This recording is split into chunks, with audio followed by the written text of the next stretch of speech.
मस्साजोगचे सरपंच संतोष देशमुख यांच्या हत्या प्रकरणानंतर जुनी प्रकरण जे आहे ते समोर आल्याचं पाहायला मिळते आणि भाजप आमदार सूर्य धस यांनी परळीमधील व्यापारी महादेव मुंडे यांच्या हत्या प्रकरणामध्ये न्याय मिळाला पाहिजे आणि मारेकऱ्यांना कठोरात कठोर शासन झालं पाहिजे या मागणीसाठी आवाज उठवला। तेच आज कुटुंबीय बीडच्या जिल्हाधिकारी कार्यालयासमोर उपोषणाला बसलेला आहे। महादेव मुंडे यांची हत्या होऊन जवळपास 16 महिने पूर्ण झालेत, मात्र एकही आरोपी अद्यापर्यंत अटक केला नाही असा आरोप या कुटुंबियांचा आहे। माझ्यासोबत बोलण्यासाठी स्वतः त्यांच्या पत्नी आहेत। काय सांगायला, 16 महिने पूर्ण झालेत, तुम्ही उपोषण करतायत? 16 महिने होऊन बी माझ्या पतीच्या हत्यारे अजून मोकाटच आहेत। आरोपी अजून एकही आरोपी त्यांनी अटक न करता की कोणत्या कारणावर झालंय हे सगळ्यांना सांगता सगळे आरोपी मोकाट फिरतायत। मग आम्हाला म्हणजे न्याय मिळणार नाही असं झालंय परळीमध्ये। मग त्या पोलिसांचे पूर्ण CDR काढायला सांगितले आहेत, तरी पण CDR काढत नाहीत। SIT CID ची मी 2 महिने झालं आता जसं प्रकरण काढलं आहे बाहेर तशी मागणी करत आहे, ते पण नाही। त्यांनी LCP कट पथक दिला आहे, साबळे सर करत आहे त्याच्यात। तर ते यलमाटे जे पोलीस आहेत त्याच्यात ते डायरेक्ट आम्हाला म्हणले होते, जेव्हा चोरमुले सरांची त्यांची बैठक होती म्हणजे संतोष भायाचं, त्यावेळेस म्हणजे 2 का 3 दिवस झालं त्यांचं प्रकरण होऊन त्यावेळेस त्यांची बैठक होती, महत्वाची बैठक सगळ्या पोलीस अधीक्षकांची परळीत।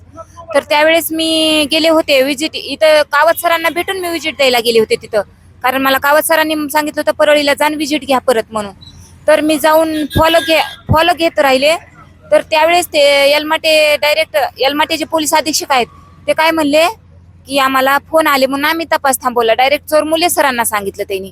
मग चोरमुले सरांनी विचारलंच असेल ना कुणाचे फोन आले काय झाले, मग चोरमुले सरांना बी आरोपी माहिती असतील, त्यावेळेस ते तपास करत नाहीत, रजेवर जाऊन बसलेत ना।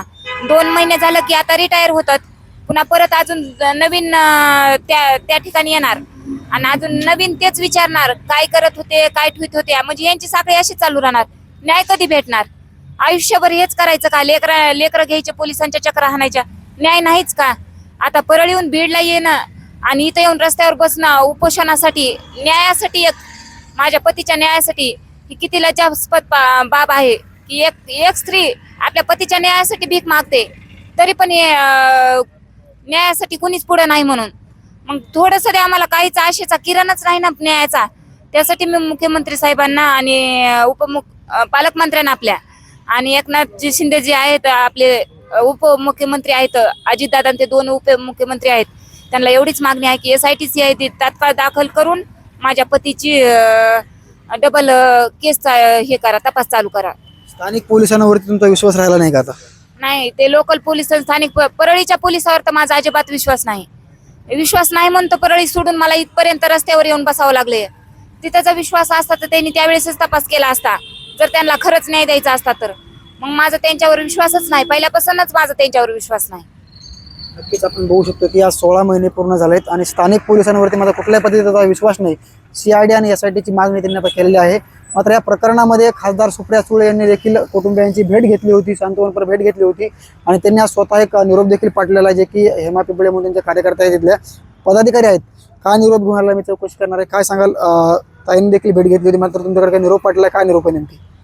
नाही, ताईंनी ज्यावेळी मसाजोगला आल्या त्यावेळी महादेव मुंडे यांचे हत्यारे सुद्धा सापडले पाहिजे यासाठी त्यांनी आमच्या ताईंची भेट घेतली आणि ताई ज्या दारोदार फिरतायत, प्रशासनाचे उंबरटे झिजवत आहेत, ते पाहून महाराष्ट्रात लाडक्या लेकी फक्त सत्तेच्या फायद्यापुरत्याच होत्या की काय असं आम्हाला आमच्या नेत्या आदरणीय सुप्रियाताईंना वाटल्या वाचून राहिलेलं नाही।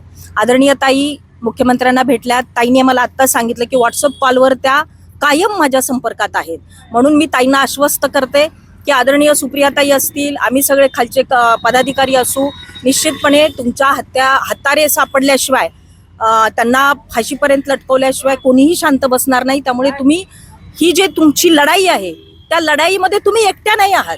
तो या लढाईमध्ये आदरणीय सुप्रियाताई तुमच्या सोबत आहेत, आम्ही तुमच्या सोबत आहेत, धस साहेब असतील, सगळेच तुमच्या सोबत आहेत आणि मला वाटतं तुम्हाला न्याय हा मिळालाच पाहिजे। इथं त्यांच्या आई इथं उपस्थित आहेत, अजूनही त्यांच्या डोळ्यातलं पाणी गेलेलं नाही।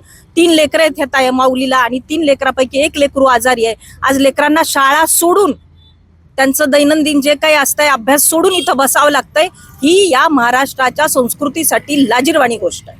आणि माझी ह्या ताईंच्या मागणीला जोडून एक माझं म्हणणं आहे की ज्युडिशियल कमिटीची स्थापना करावी आणि परळीच्या बाहेर याचा तपास सुरू करावा आणि परळीच्या बाहेर याचं वर्ग करावं चार्जशीट। नक्कीच महादेव मुंडे यांच्या हत्या प्रकरणाला 16 महिने पूर्ण झालेत आणि कुटुंबाला न्याय मिळावा किंवा जे मारेकरी आहेत त्यांना कठोर कठोर शासन हवं या मागणीसाठी संपूर्ण कुटुंबीय आज जिल्हाधिकारी कार्यालयापाशी बसलेला आहे. नक्कीच येणाऱ्या काळामध्ये कशा पद्धतीने तपास होतोय, जी काही SIT आणि CID ची मागणी केली ती पूर्ण होते का हे पाहावं लागणार आहे. साम TV साठी योगेश काशीद, बीड. देश विदेशातील प्रत्येक घडामोडींचे लाईव्ह अपडेट मिळवण्यासाठी आता साम टीव्हीच्या सर्व सोशल मीडिया प्लॅटफॉर्मला लाईक, फॉलो आणि सबस्क्राईब करा. तसंच सर्व नोटिफिकेशनसाठी बेल आयकॉन प्रेस करायला विसरू नका.